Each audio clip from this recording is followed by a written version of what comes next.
Olá pessoal, vamos continuar aqui com as nossas questões de estequiometria. Na outra aula a gente havia parado nessa questão aqui do ferro mais ácido sulfúrico e agora a gente vai continuar. Vamos fazer essa aqui. Na síntese de 110 gramas de gás carbônico, as quantidades mínimas necessárias de reagentes são. Aí nós temos aqui as alternativas e vamos lá para a questão. Primeira coisa, para sintetizar gás carbônico, a gente vai precisar de carbono e oxigênio. Então a gente vai reagir carbono com oxigênio. Obviamente que essa reação não acontece diretamente dessa forma. Normalmente é produzido CO, que é monóxido de carbono primeiro, para poder produzir o gás carbônico. Mas como a gente está para efeito de cálculo estequiométrico, vamos usar dessa forma mais simplificada. Então eu quero saber, a pergunta ela trata o seguinte: se eu tiver produzido 110 gramas de gás carbônico, qual a quantidade dos reagentes que eu vou precisar? Os meus reagentes são carbono e oxigênio. Então, quanto que eu vou precisar? Primeira coisa, vamos aqui estabelecer uma relação. Veja, a massa do oxigênio é 16. Eu tenho 2 oxigênios, então 32. 32 gramas de oxigênio vai produzir 44 de gás carbônico. Né? Aqui o carbono vale 12 e o oxigênio vale 16, então dá 44. Se eu tiver produzido 110 gramas de gás carbônico, quanto que eu vou precisar de oxigênio para fazer isso? Então, a gente faz aqui os meios pelos extremos, né? E a gente vai produzir essa relação, 44x igual a 32 vezes 110. Fazendo 32 vezes 110 vai dar esse valor dividido por 44. Então a gente vai ser necessário 80 gramas de oxigênio para produzir essa quantidade aqui de CO2. E a pergunta ela trata da quantidade dos reagentes. Eu tenho 2 reagentes, portanto a gente precisa fazer a mesma relação, só que agora para o carbono, que eu destaquei aí. Então, 12 gramas do carbono produz 44 do CO2. Então, 110 gramas vai precisar de quanto de carbono? A gente faz a mesma coisa, a mesma relação, só que agora utilizando os dados do carbono. E aí a gente vai obter esse valor aqui, ó, 1.320 dividido por 44, e aí 30 gramas de carbono serão necessários para que a gente possa obter essa quantidade de CO2, certo? Agora a gente vai tratar de um assunto que está relacionado aos reagentes limitantes. Então, o que seria isso? Veja só. Como o nome já diz, o reagente limitante é aquele que limita. Ou seja, quando a gente tem um reagente limitante na reação, ele que vai dizer quando que a reação vai terminar. Porque quando acabar a quantidade daquele reagente, você não vai poder produzir mais. Aí um exemplo associado a isso seria o seguinte. Veja a situação aqui. Se para montar um carro são necessários 5 pneus, né, 4 mais o que fica de reserva, e um volante, quantos carros podem ser montados, né, poderemos montar, com 315 pneus e 95 volantes? Então veja só, cada carro, um carro é equivalente a 5 pneus, né? 4 mais 1. 315 pneus vão produzir 63 carros. Ok. Aí veja só, considerando que cada carro precisa de apenas um volante, serão necessários 63 volantes, certo? Para montar o número de veículos, né, que a gente calculou acima. Então, veja, se nós temos aqui 315 pneus, dá para montar 63 carros. A gente tem 95 volantes. Cada carro só precisa de um volante, não precisa de mais. Então, vão sobrar 32 volantes. Concluímos assim que, na questão, o volante ele é o excesso. Ou seja, ele seria o reagente em excesso. Os pneus, no caso, eles nós não temos pneus suficientes para montar 95 veículos. Nós só temos para 63. Então a gente diz que o pneu constitui o fator limitante na montagem. Então no caso aqui, se eu não tiver mais pneu, não tem como eu montar mais carro, posso ter mais volante. A mesma coisa se eu tivesse 62 volantes, eu só ia conseguir montar 62 carros. O último ia ficar sem volante, aí não podia ser montado, né? Então, na química é a mesma coisa. Uma reação que nós temos um produto, um reagente que ele limita o processo, ele é chamado de reagente limitante. E o que está em excesso é chamado de excesso, simplesmente. Então vamos ver aqui esse exemplo. Com as reações químicas acontecem algo semelhante. Então, vamos considerar o seguinte exemplo. Misturando-se 147 gramas de ácido sulfúrico a 100 gramas de hidróxido de sódio, para que reajam, seguindo essa equação aqui, eu preciso, letra A massa de sulfato de sódio formada e a massa do reagente que sobra, que está em excesso na reação. Então, eu já tenho aqui a minha equação química, já está balanceada, e eu tenho as massas dos elementos que eu preciso. Então, vamos lá para a letra A. Calcule a massa de sulfato de sódio formada. Nessa questão, a gente vai tratar de alguns pontos interessantes. Então, veja só. Vamos fazer por partes. Primeiro, vamos calcular a massa de hidróxido de sódio que reagiria com essa quantidade de ácido sulfúrico. Então, vamos lá. Usando a equação química, se a gente fizer essa relação aí, ó, 98 gramas, que é 1 mol, reage com 80, né? 2 vezes 40. 147 precisa de X. E aí, se a gente fizer, a gente vai ter 120 gramas de hidróxido de sódio. Só que, se a gente parar para pensar, a questão ela diz que a gente só tem 100 gramas de hidróxido de sódio. Como que a gente vai precisar de 120 se a gente só tem 100? Como que a gente vai usar 120 se a gente só tem 100? Não dá. Então, a gente diz que o ácido sulfúrico é o que está em excesso. Por quê? Porque a quantidade que eu tenho de ácido aqui, ela vai ser mais do que o suficiente para reagir com a quantidade que eu tenho de base, no caso do outro reagente. Porque 147 gramas precisa de 120 de hidróxido de sódio. Mas a gente só tem 100. Então a gente não pode reagir com um material que a gente não tem, né?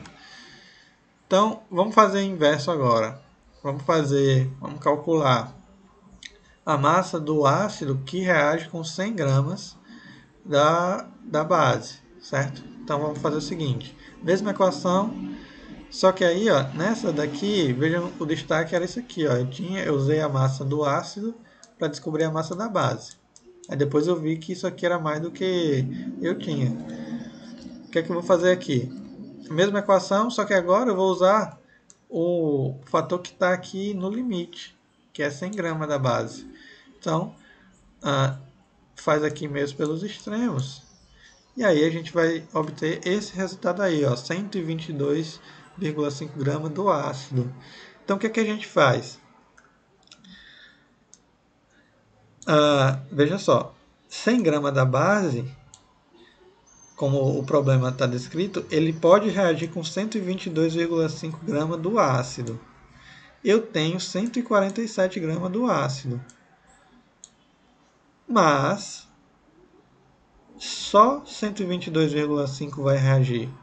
Então, se eu fizer 147, que é o que eu tenho, menos o que reagiu, sobrou 24,5. A gente pode pensar dessa seguinte forma. Imagine que você vai